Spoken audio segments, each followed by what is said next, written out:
if you had to make a gut prediction right now, it feels like next Tuesday we're going to be talking about some players, maybe not the biggest names, but some players that have moved on and some young prospects now added to this Mets system.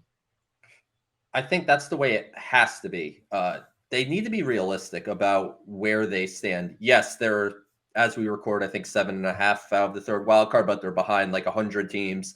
Like it's not realistic to expect that you're going to be able to make up that ground, even though it doesn't sound like a lot. So the prudent move, at bare minimum, is to sell the players that are rentals. David Robertson, I think, can net them a nice return. And I believe Tim Britton at The Athletic did an article talking about like comparisons to previous deals. Just look at what David Robertson net last year. Ben Brown was a pitcher that I believe Baseball America had at the back part of the Phillies top 10. MLB Pipeline had him like between 15 and 20 or something. And then here we are a year later, and Ben Brown's the top 100 prospect in baseball. So I think you can look at a similar type of return for someone like Robertson. Tommy Pham, no brainer to move.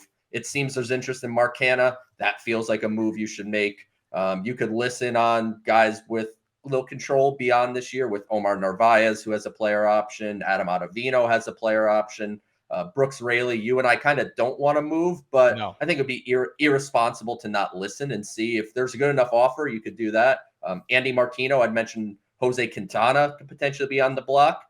Carlos Carrasco, if you pay down his salary, maybe someone will give you a little something. I don't envision this wholesale change where they're going to sell off 8 guys, because even if they're not quote unquote contending, like you still need to field the team every day. And I think they'd be a little hard pressed to field the team if they traded away like everything. But I think you start with Robertson, Pham, Canna, and take it from there. Like to me, those feel like the 3 you should move. And then from there, we could talk bigger picture with Max and Verlander, et cetera. But that's kind of where I stand. They have to sell.